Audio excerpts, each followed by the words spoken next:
Hey everyone. Now, I know my channel is going to be a lot of motorcycle content, but with that motorcycle content, I definitely tow motorcycles as well. We have, we enjoy camping. I try to bring a bike.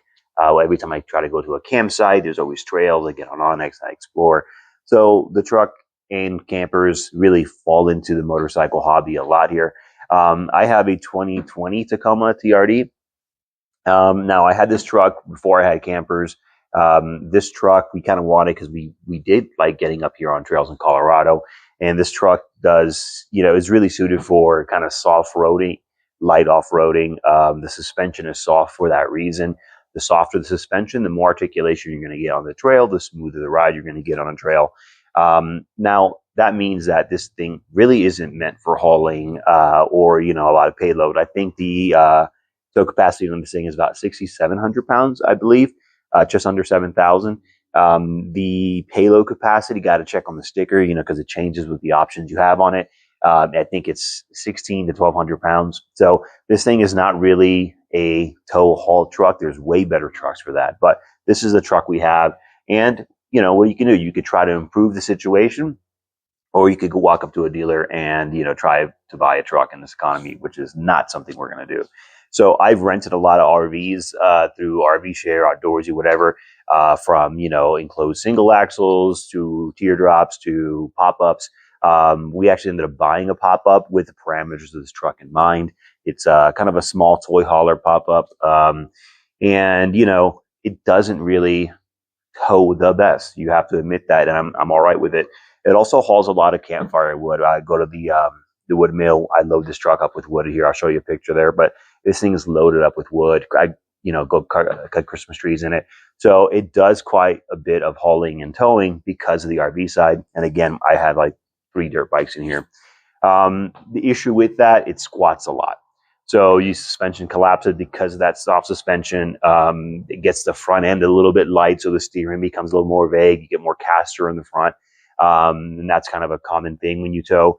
You want to make sure your truck is leveled. The brakes on this thing are limited. So again, there's things to improve on, and I'll take you a tour of what I've done to make motorcycle hauling, camping, etc. a little bit easier. So let me show you what I'm talking about. All right, so right here we're looking at a airbag system. This is a Firestone bag system. These actually replace the bump stop. I'll show you the bump stop. You're supposed to cut them down. I actually went ahead and replaced the entire bump stop because if I want to remove this, I can install that bump stop, back in there. So this rides on that leaf spring pack and has this arch that goes into the seat channel and bolts right here. So this is something I had to add to fix the squat. This really did squat, and it used to ride on the bump stop as well. When I had, just basically an empty trailer. Like we talked before, it kind of makes the front end really light, making a little bit more questionable. So that went ahead and leveled out the truck. I have some pictures I'll show you with and without it. And it really gave me some confidence, and the truck felt better handling and braking, etc. So on the back of the truck, you'll see where the air fill up is. I do have the manual Schrader valve, and that's what we're going to be changing soon because that has become kind of a pain in the butt, and I want to make something a little bit easier. So here is where the fill up is. So this T is connected to both bags on a split. It goes to both bags on the rear, and that's becoming kind of a pain in the butt.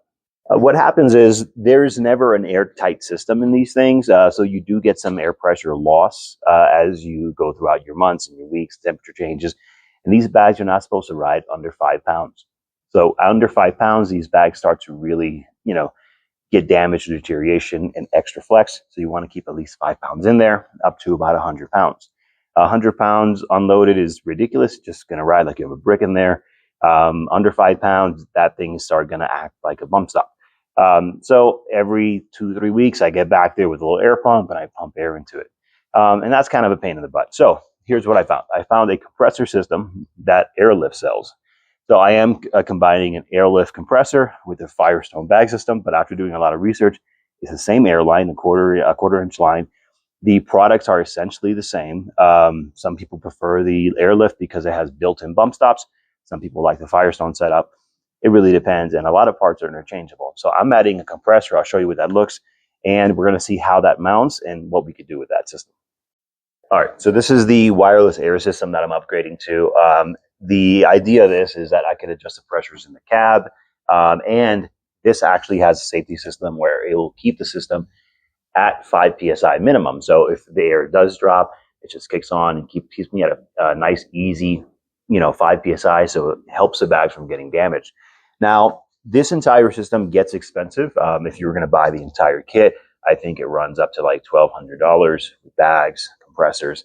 And I have a lot of hobbies. I don't know if you saw in the last shot, I have quite a bunch of motorcycles, of course, the Harleys on the lift. So my budget for hobbies is very limited and spread out thin amongst all the other stuff. But I still want to go ahead and improve the towing situation. Now, when you get the easy, this is a wireless air easy system. So they come in different styles. This is the bracket that the system came with. It's meant to be mounted on the side of the, let's say a C channel on the frame. The manifold here, the electric manifold right up top, the compressor right here. Now, I've looked everywhere. If you have a Chevy or a Ram or a F-150, this is the setup that fits. It goes with a U-bolt. You bolt it to the frame, and you're good to go. You run your harness and your airline's right out of here, and it's one nice little package.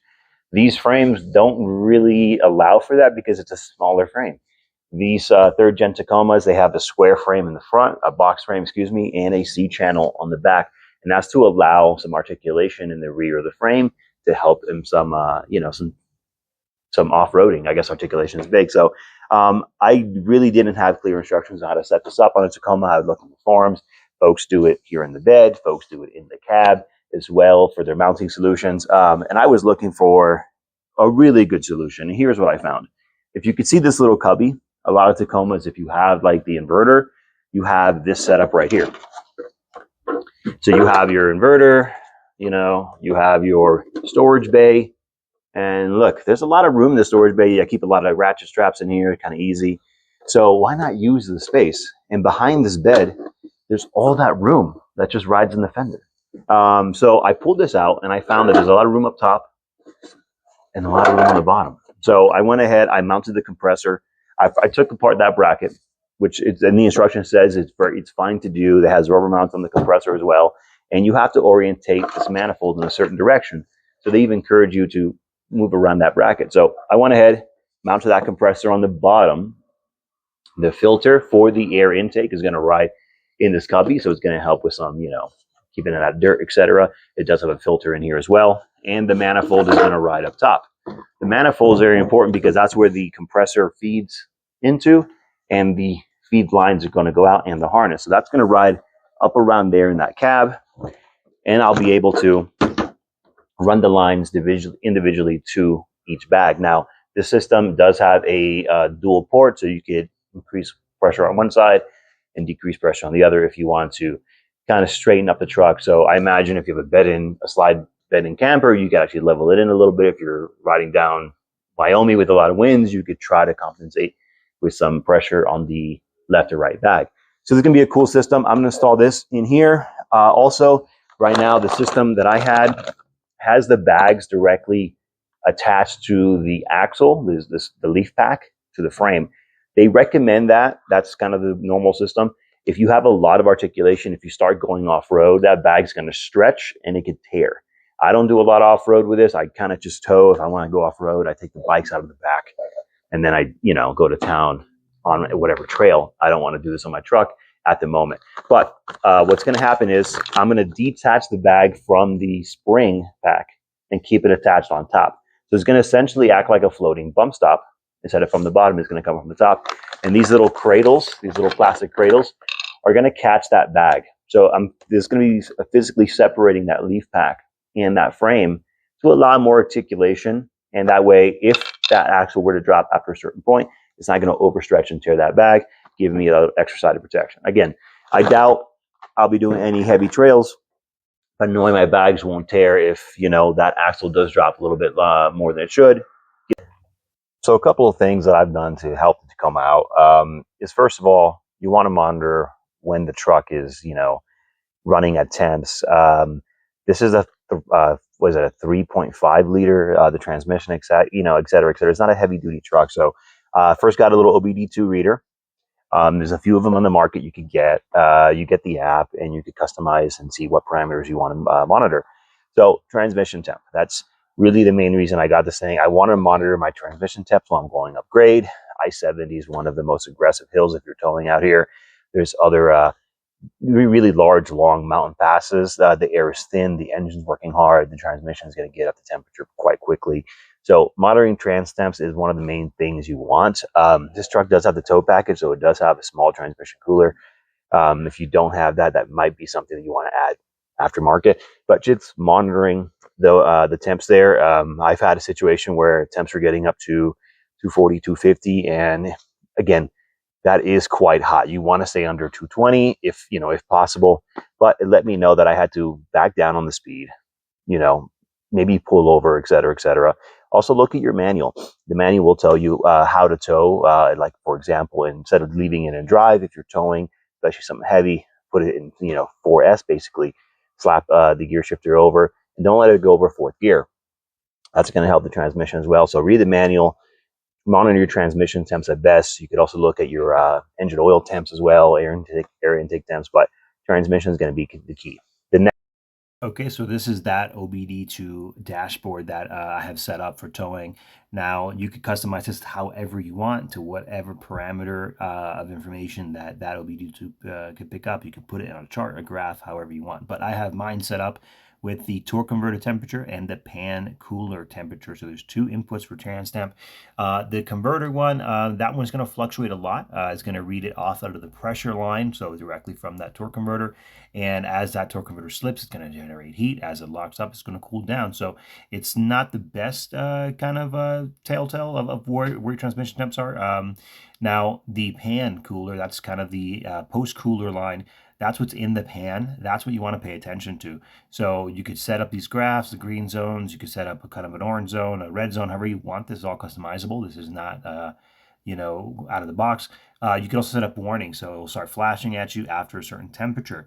And then for towing, I also have, the engine oil temp, of course, and the coolant temp. I've never seen these get out of line while monitoring for towing, but I'm always focused on the transmission because these trucks do come with a transmission warning temp, but that's closer to 300 degrees. So by the time you see a transmission warning temp, most likely you've already done some damage, minimum to the fluid. Then, worst case, your clutch and seals, because that's what's really going to suffer. Once that fluid starts to cook, those seals are going to start to cook and the clutch packs will start to cook as well. So you want to go ahead, take a quick look at what they're at, monitor them. And that's why I like the remote on the air compressor, because I could keep this on my dashboard and always peek over to see how things are doing. I have seen it get up to 250 sometimes when I'm really trying to keep up highway speeds and towing uphill. And it's kind of let me know to back off to 30 or pull over. So it's really good to always monitor that. Next thing I really want to make sure it's crucial is if you're towing a trailer with electric brakes. I think here the regulation, at least in the state of Colorado, is 3,000 pounds requires some sort of trailer brakes. If your trailer is over 3,000 pounds, you are required to have some sort of braking system on that trailer. So these trucks don't come with any kind of trailer brake at all. There's a 7-pin connector, which the 7 pins allow for a trailer brake. I went ahead and installed the Redorac trailer brake. This is like the most inconspicuous model here. I love this little thing. It's out of the way. It's not hanging right here where your knee goes. This is already a very small cab. Tacomas are known to have shallow floors.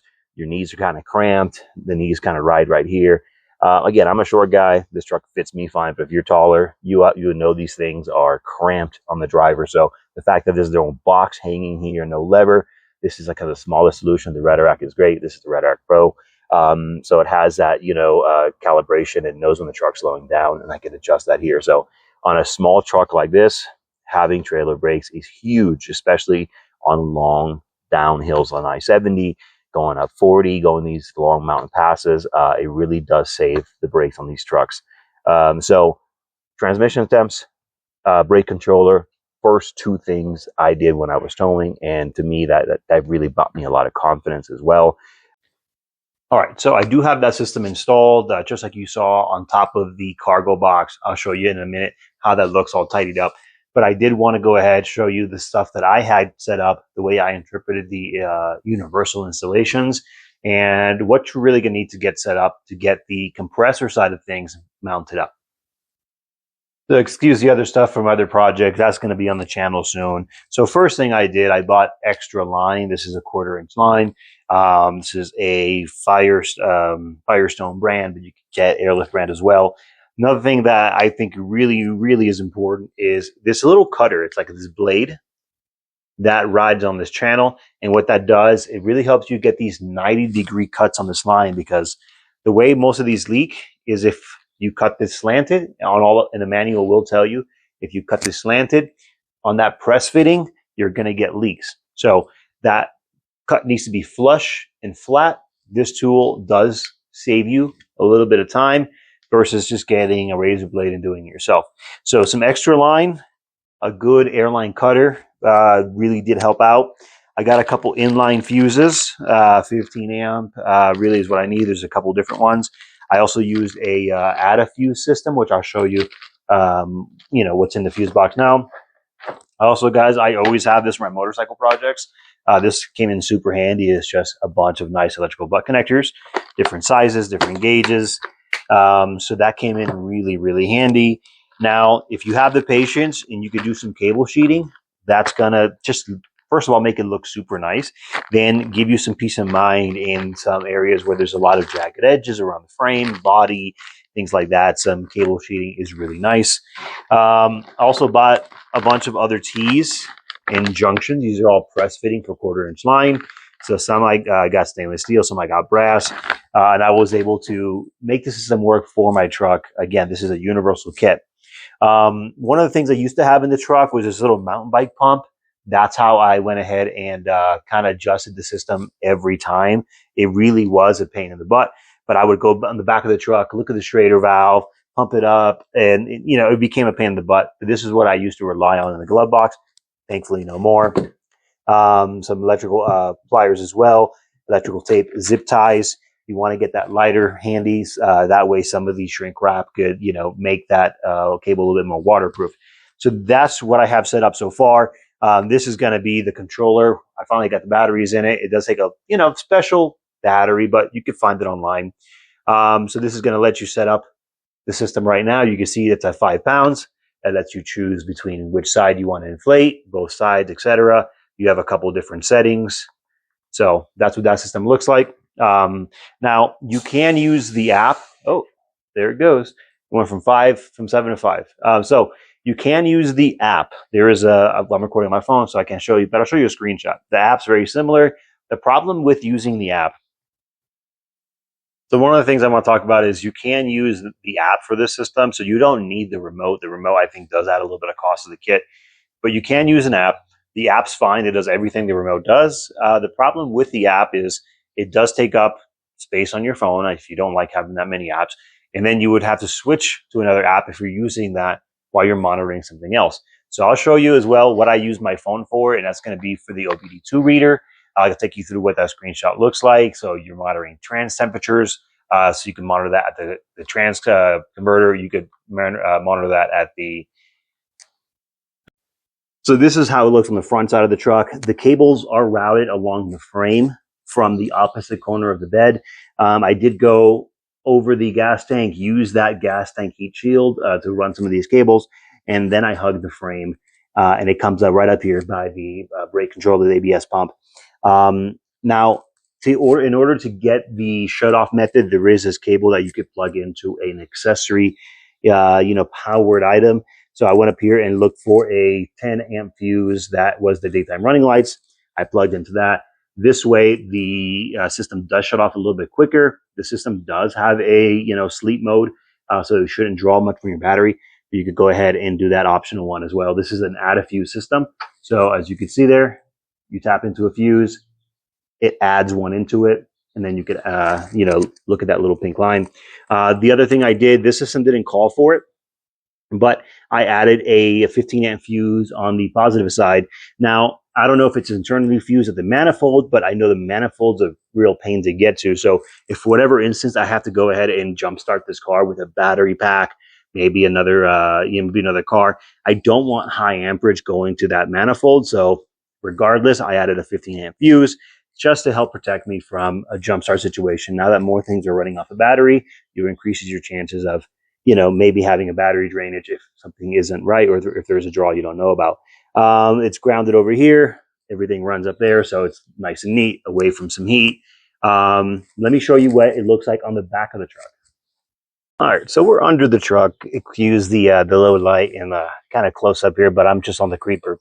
So this right here is the main pump, and what it's mounted to is the cargo box. So here's where your ratchet straps go, et cetera, et cetera. This is mounted on the bottom, and then this line wraps around to the manifold on top. So this lets me keep some storage.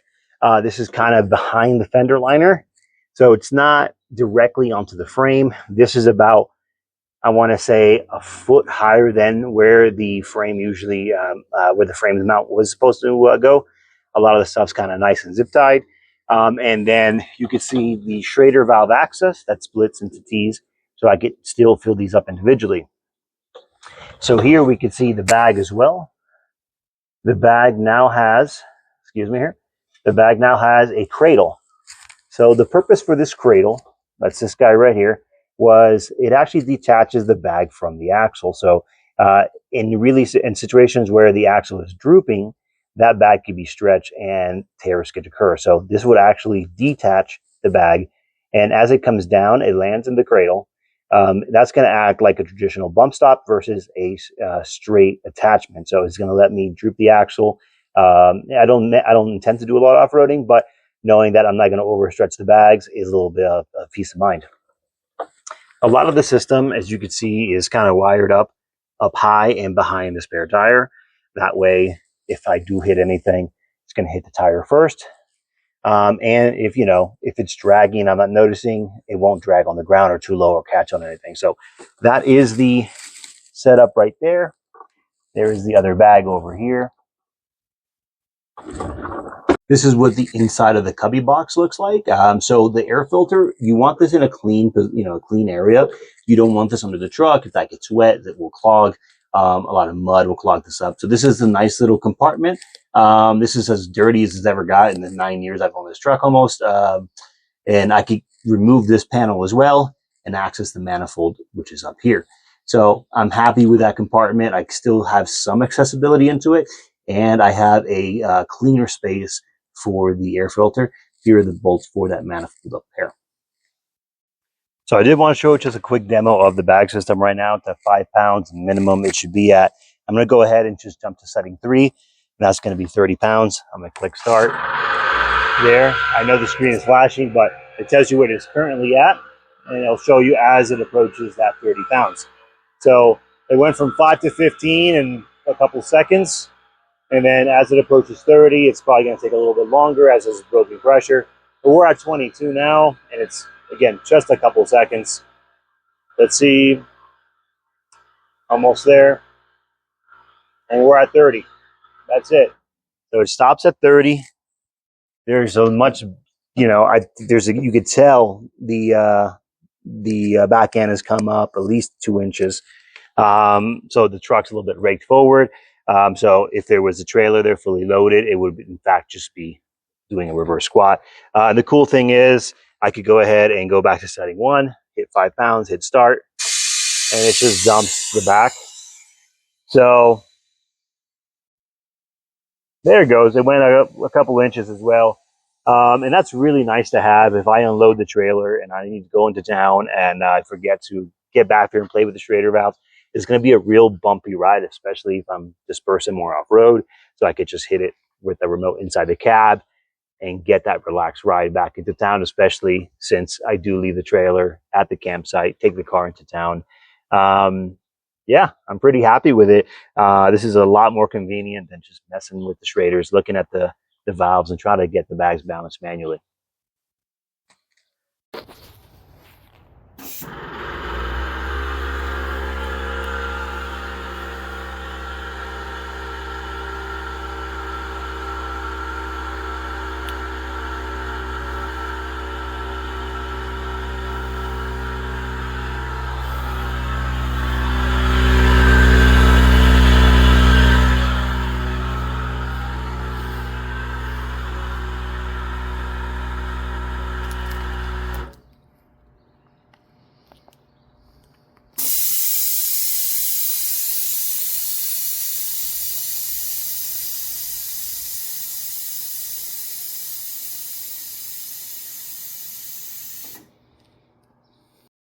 And as we said, this is the dashboard for the wireless Air app. It's kind of the same thing. I think the remote's fine as well. It covers your three presets down here at the bottom, et cetera, et cetera. You could increase this, the actual PSI together or from each individual bag, how you would like to do that. Where I would find this useful is if you have a very, let's say a sliding camper. Chances are you won't in Tacoma, but if you have a sliding camper and there's a strong headwind, let's say you're driving to Cheyenne from Denver, you could actually increase PSI on one bag to try to help that tilt of the chassis fight that. Or if you really want to, and you have a sliding camper, you could kind of set this up to help level the ground underneath you if you find that helpful. But again, I just use the main center one. The control lets me do that as well, but I'm going for the control because of the phone needed to monitor the other temperatures. And for those curious of the current camping setup right now, this is a 2005 or 6 Starcraft 14-foot box with an extra 4 feet of toy hauler space. The front deck over there has a 700-pound capacity, so plenty for 2 dirt bikes, maybe 1 ATV. But what I usually do, we have 2 dirt bikes, coolers, a canopy in there. That's about, I think it's a 35-gallon water tank. Dry, this thing weighs 2,000 pounds, so it's not too bad to tow. And I did, try to find a trailer that matches the capacity of the truck. Well, it has a 4,000 pound, max weight with everything loaded in. That's kind of GVW, I think. Correct me if I'm wrong on that, but it's 4,000 pounds. This thing could tow 6,500 pounds. I know the double cabs with the 6-foot bed could tow a little bit more, a couple hundred pounds more. The 6,500 pounds is what this thing could tow. That does not mean it's going to tow it up here on I-70 in Colorado. That's more like Florida, Texas, flat ground. As you start getting into high altitude, 10,000 feet passes, 12,000 foot passes on these, inclines that go for miles, Eisenhower Tunnel, things like that.